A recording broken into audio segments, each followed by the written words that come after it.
So this video is going to cover some of the MIDI objects that we have in Max MSP. Now you'll remember that MIDI is a protocol which is event driven. So when you press a keyboard on a MIDI keyboard, you generate a note on message. When you release the key, you generate a note off message. When you want to send a note to a synthesizer, you start the note with a note on message, you stop the note with a note off message. If you want to change something like a volume control, you send a control message. It's designated as a volume message. So you designate that it's a volume message, and then you indicate what value that message has. So there are a limited number of MIDI messages that we're concerned with. We're mostly concerned with the note ons and note offs, very important. Program changes, those are important because we want to have different programs, different sounds, different voices. Control messages, because things like volume controls, panning, modulation, those are all controlled by the control messages. Bend, if we want to deal with pitch bend. Aftertouch, possibly if we want to deal with aftertouch. But those are really the only messages we have to deal with. Now it turns out that in Max MSP, rather than having separate note on and note off messages, they've adopted a protocol that a note on message or a note message which has a velocity that is not 0 is a note on message, and a note on message which has a velocity of 0 is a note off message. Okay, so this simplifies things. We can use the same object to deal with both note ons and note offs, and that's 90% of what MIDI is in any case. So here we have the note out object and its parallel, the note in object. The note in object receives notes from a keyboard, and the note out object sends notes to some MIDI device. So I'm using an external keyboard. We're not going to be able to generate all the MIDI messages from this keyboard because it doesn't really have control wheels and pedals and so on. It's sort of a limited keyboard. But if you have a MIDI keyboard that has wheels and sliders and dials, you'll be able to generate control messages with that. But you'll see that if I play a note, let's start with middle C, and I'll play the note, and you'll see that I get the note 60 with a velocity of 72 on channel 1, and when I let go of it, I get 60 with a velocity of 0 on channel 1. So you can see that I'm getting both my note ons and my note offs. Go back to piano. So if I play a chord, you can't actually see because they came in so quickly, but there was actually 3 different pitches that came in there. And then if I let go of them one at a time, you can see that the note offs come separately. So when we're dealing with note ons and note offs, we're always dealing with a pitch and a velocity.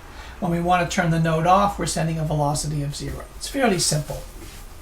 All right, so now I have the note out object, and this is connected to the built-in synthesizer in my computer. If I double click on this, I can actually see the various options I have.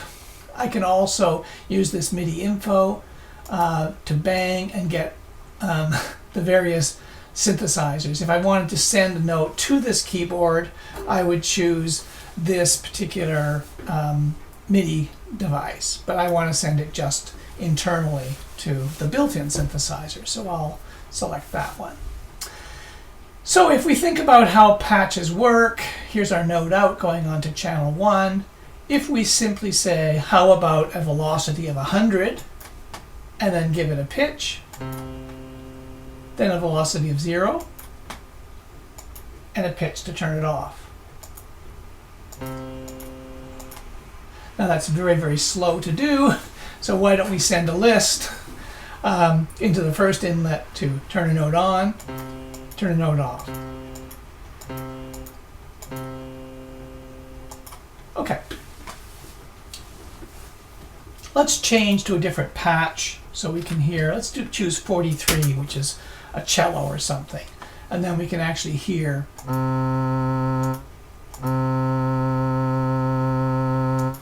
Or 100, 48, 0, 48. Okay? So those are note ons and note offs. We can have them coming in, we can have them going out, and you already saw what happened when I did the program change. This is a general MIDI device, so you get up about 120 or something, you get some pretty weird sounds like that, a cymbal, some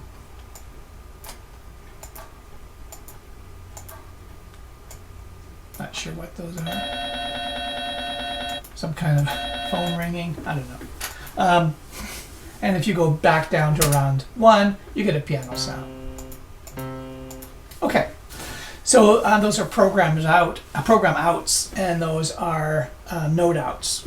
Obviously, two of the most important things. Now, we've already come across the make note object, and it should be clear now that what the make note object is doing is it's generating a note on message, and then it's generating the note off message, or it's generating a pitch with a velocity that's non-zero, and then it's generating a pitch with a velocity of 0 to turn the note off. And we can see how this works. There's a note of 60. There's a note 72 with a velocity of 20. Very quiet. And there is a note 74 with a velocity of 100 and a duration of 5 seconds. 4, 5. Okay. Now, if you don't have a MIDI keyboard, you can use this on-screen keyboard. It's called a K-slider. And the K-slider, actually the way it works is that your velocity is controlled by where you click it. Right? So the lower down you click it, the lower the velocity is. And this is set to touchscreen mode. This was set in the inspector. And so it really kind of allows me to play a whole bunch of notes with it. If I were to simply hook this up to my note out, like that,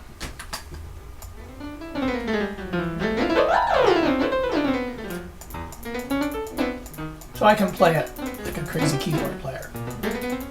It's generating both the note ons and the note offs, just as if I were slapping notes on my MIDI keyboard. Okay. I also mentioned the strip note object. The strip note object is used to remove note offs, and there are times when you want to use your keyboard as a trigger. In other words, I want to press a particular note, and when I press that note, something will happen. But I have to be careful, because when I press that note, something will happen, and when I release that note, the same pitch gets generated with a velocity of 0, and I may cause that action to happen a second time. So the strip note object is a way of eliminating the note off messages. Okay, we have pitch bend messages, and we have controller messages. Controller messages, when we use controller messages, we have to know what is the controller number that the receiving MIDI device is going to respond to. And if we don't know, we have to look these up. Some of the common ones are number 7 is your volume control. Number 1 is your modulation control. It's often interpreted as being a vibrato. Number 10 is panning. Number 64 is the sustain pedal. Right? So we can try this. Let's put a note on. Let's put our program to something that's going to sustain for us, like we did 40 string sound of some sort. So we can start it and we can stop it. So if I put a message into 7 as my controller, and the value going into the control out is going to be 0 through 127. That's the way this slider is set up. what will happen is you'll hear.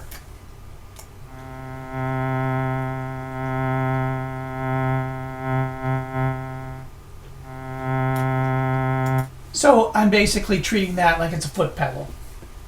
Let's see what happens when we use controller number 1.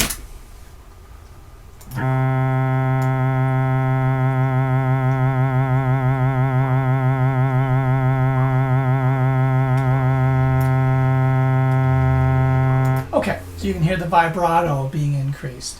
Probably using controller number 10 is not going to do much good, since we can't really hear panning that well. But the sustain pedal will do something.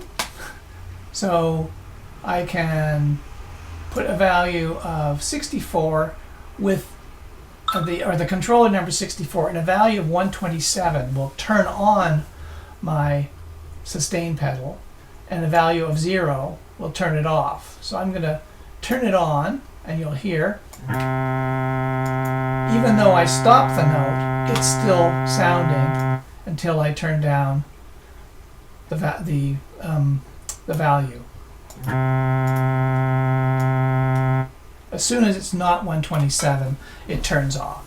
So this could be used for, I mean, we can simulate. I'll join these up again and we'll play on the keyboard here.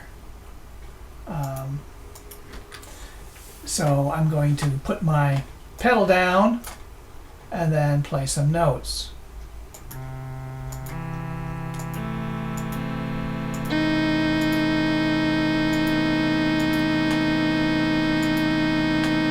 They're all still playing until I release my controller. So it's like having the pedal down.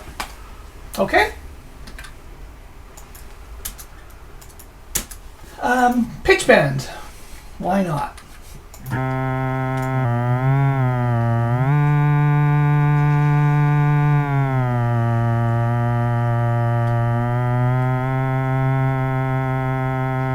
So 64 will be the unbent pitch down to 0,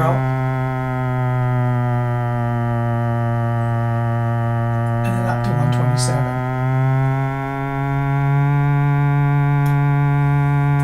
And then we want to make sure we reset it to 64 before we leave it. Now, and depending on how your system is set up, by default it's usually 2 semitones above and below that the pitch bend will go. One of the things you have to remember is that all of the control messages in MIDI are channel based. So when you perform a control, like a volume control or a foot pedal, 64, a sustain pedal on a particular channel, all the notes on that channel are affected. Notes on other channels won't be affected, but notes on that channel will be. So that means, for example, that if I wanted to have a bunch of program controls, I can have different programs set to different channels. This would be a program out on channel 1. I'm duplicating these. Program out on channel 2. Program on channel 3. And I can set different programs for different MIDI channels. And those will be independent. And similarly, control messages on different channels will be independent of one another, but everything on that channel will be affected. Okay, the last thing I guess is, and this is something that will be important for your next assignment, and that is that putting this particular part of the patch into your patch is really important, because when you send a MIDI project to somebody else, they will not have the same synthesizers set up, a MIDI configuration that you have. And you want to be able to allow that person to choose their MIDI devices that they want to be using. And so the easiest way is to do this, to have a MIDI info which gets banged. It looks on the system and it creates a menu of all of the connected MIDI devices. And then the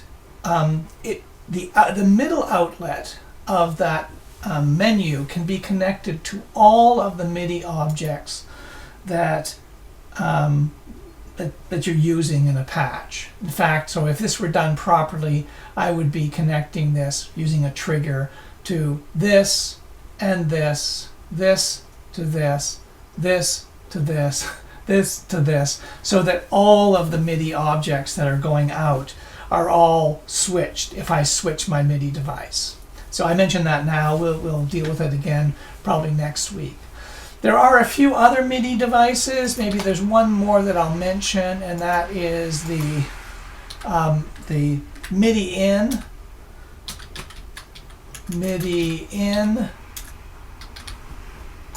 which deals with any incoming MIDI data. So a performance, it includes aftertouch, pitches, velocity, anything that is being generated by MIDI. That can be streamed coming in the MIDI in, and we also have a MIDI out. Right. So I mean, if I simply have a MIDI in going to a MIDI out, that means that everything I play on this keyboard will also go out.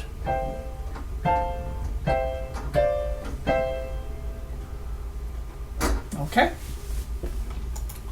All right. So I'm going to get rid of that for now.